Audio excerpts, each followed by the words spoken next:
जी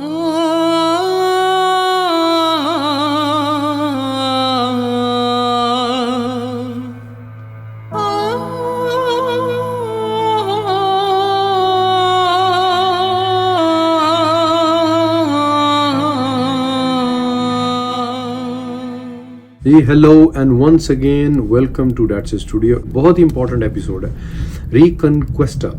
रिकनक्वेस्टा एक बहुत ही popular Spanish term है और जो हमें आज तक बताया गया स्पेन में 800 साल तक मुसलमानों की हुकूमत रही।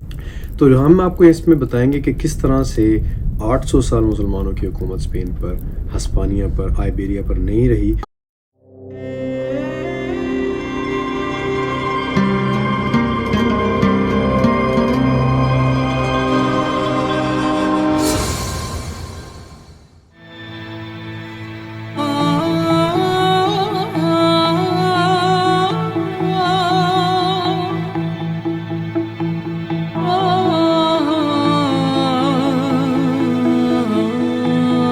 तो रिकनक्वेस्टा कहते हैं जो इनकी फतूहात, इन्होंने अपने लैंड्स वापस लेने के लिए जो जंग का आगाज़ किया, क्रूसेडर वॉर्स का मुसलमानों के खिलाफ आगाज़ किया, वो 718 में ही शुरू हो जाता है। अभी जो आपको मैं मैप दिखा रहा हूँ उसमें देखिए कि किस तरह से रिकनक्वेस्टा जो है वो शुरू हुई। 711 के बाद से ही उन्होंने अपने लैंड्स थोड़े थोड़े शुरू कर दिए लेने, लेकिन ओवरऑल उनको तकरीबन 700-800 साल लगे।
जैसा कि आपको सबको मालूम है, बहुत ही कॉमन मशहूर तारीख 711 में तारिक बिन ज़ियाद स्पेन में हमलावर होता है, कब्ज़ा करता है। 718 में ये जितने भी विस्कोथ किंग्स होते हैं, ये भाग के इस जगह पे ऑस्टेरस की ये वादी होती है, बेसिकली यहाँ पहाड़ होते हैं। तो इन पहाड़ों के ऊपर चढ़ के वो लोग यहाँ पर पनाह लेते हैं और यही न्यूक्लियस बनता है रिकनक्वेस्टा के स्टार्ट होने का।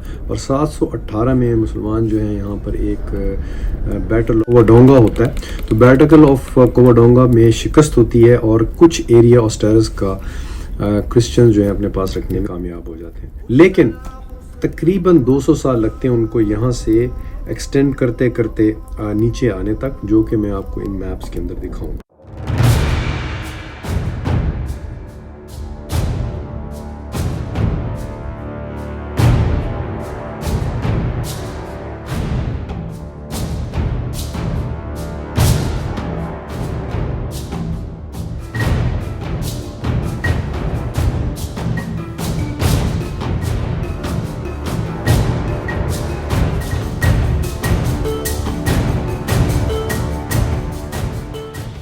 ये जो कार्डोबा की स्टेट है, ये तकरीबन 1929 से लेके 1010 तक तो बहुत ही खूबसूरती से ये कार्डोबा की एक सल्तनत चलती है, कैलिफेट चलती है। फिर टूट फूट का अमल शुरू हो जाता है। तो मेरे नज़दीक जो इम्पोर्टेंट जो फिगर्स हैं, जो इम्पोर्टेंट स्टैटिस्टिक्स हैं, वो ये हैं कि ये जो ऑस्टेरस की जो थोड़ा सा लैंड छोड़ दिया गया, ये न्यूक्लियस बन गया रिकनक्वेस्टा का।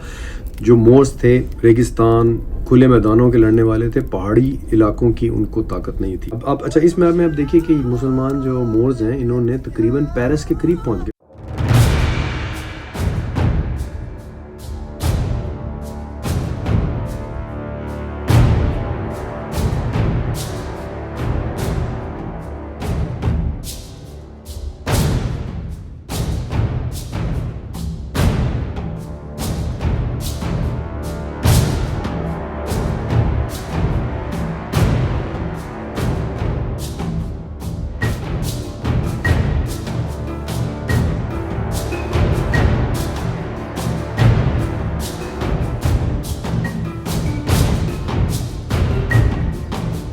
वहाँ पर मुसलमानों को बैटल ऑफ टोर्स में शिकस्त होती है, पॉइंटर्स एंड टोर्स का बैटल होता है। तो जो दूसरी कॉमन वजह समझ आती है इस सारी तारीख को स्टडी करने के बाद, वो है ताइफा किंगडम्स का क़याम।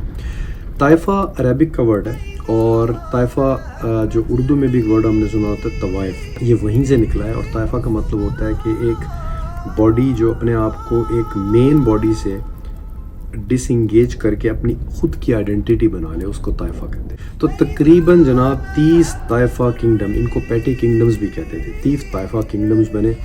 सबसे पहले इस मैप, ये आपके सामने मैं मैप पेश करता हूँ, वेरी क्विक ग्लांस है।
इन ताइफा किंगडम में अच्छा कौन थे? बर्बर थे। ख़ुद जो अरब नज़ाद जो बच्चे उनके आगे हुए, सेकंड थर्ड फोर्थ जनरेशन, वो लोग अरब्स थे। फिर जो अंदलूसियन एक कौम यहाँ आबाद होगी, जो लोग वहीं के रहने वाले, goths, Romans, Christians, even juice जो मुसलमान हुए, ये अंदलूसियन कहलाते थे। ये चौथी इंपॉर्टेंट कौम यहाँ पे थी, वो स्लैव्स थे। स्लैव्स वो थे जो कि ईस्ट यूरोपियन साइड से एज ए ग़ुलाम, ये बहुत से ट्रेड होती थी तो इनको बेच दिया जाता था। तो अंदलस में भी लोगों ने इनको ख़रीदा, और इनकी दो फॉर्म्स थी। एक तो इनको यूनिक यानी कि खुसरा बना देते थे। अनफॉर्चुनेटली ये तारीख़ का एक बहुत ही डार्क चैप्टर है इस तारीख़ का भी अंदलस का, कि यूनिक बना देते थे, इनको कास्ट्रेट कर देते थे, इनके टेस्टिस काट देते थे ताकि इनमें वो मर्दाना सलाहियत ना रहे, और ये मर्दों और औरतों के हरम के इंचार्ज होते थे, औरतों के मामलात को देखते थे, क्योंकि फिर बेज़रर बिल्कुल हो गए थे। और दूसरी जो थी स्लैव्स की, वो इनको फ़ौज में भी रखा जाता था, जिसमें कि मुख्तलिफ़ किस्म की ज़िम्मेदारियाँ ये लोग एज ए स्लेव अंजाम देते थे। तो ये स्लैव्स नेम वहाँ से आया, लेकिन आहिस्ता आहिस्ता ये भी की ओहदों पे आ गए और इन्होंने अपनी कम्युनिटीज़ बना ली। फिर एक और इसमें टर्म आती है मौलादी, यानी मौलादीज़ वो थे कि एक बाप जो था अरब था और बीवी माँ जो थी वो क्रिश्चन थी, ये ज्यू थी, क्योंकि मुसलमानों ने शादियाँ की क्रिश्चियन और ज्यूज से, तो इनके जो बच्चे हुए ये भी एक तरह का एक ग्रोह बन गया। इन सब ने अपनी अपनी एंटिटीज़ बना ली एज ताइफा किंगडम्स। छोटे छोटे बने, जो बहुत ही छोटे थे उनको बड़ों ने खा लिया।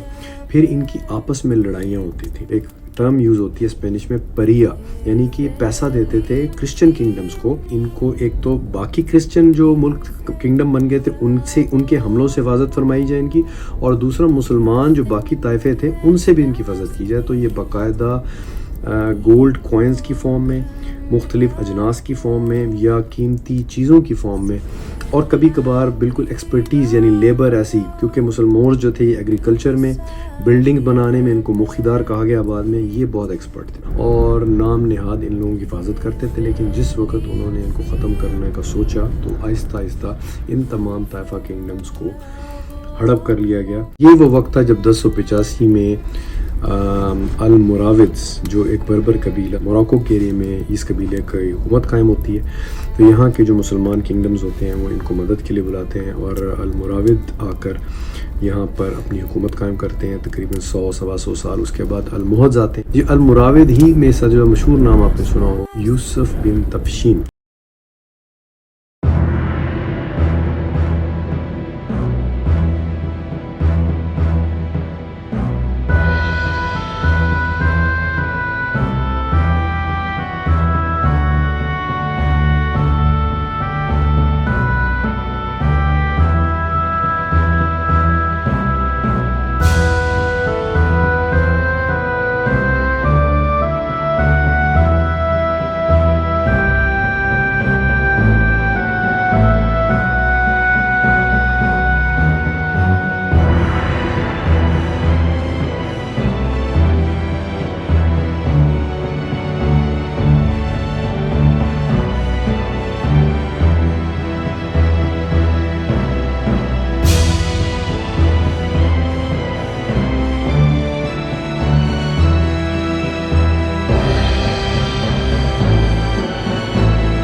कर्नाटक का सीज हुआ और आखिर में बॉब दिल जो है आखिरी नजरत रूलर, कर्नाटक की चाबियां देकर वहाँ से अफ्रीका की तरफ मुल्क बदर हो गया। और इस तरह से सूरज तुलू हुआ था इस्पानिया में, वो आखिरकार 1492 में ग़रूब हो गया।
वादी कोहसार में गर्क शफक है सहाब, लाल बदख्शां के ढेर छोड़ गया आफताब।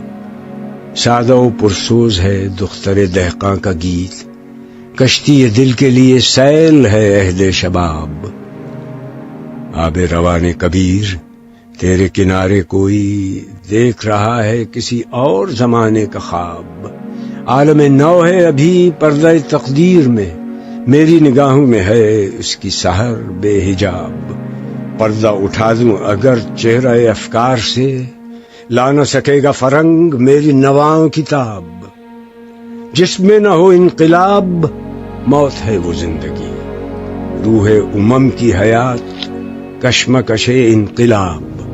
सूरत शमशीर है दस्त क़ज़ा में वो कौम, करती है जो हर ज़मां अपने अमल का हिसाब। नक्श हैं सब नातमाम खूने जिगर के बगैर, नगमा है सौदाए खाम खूने जिगर के बगैर।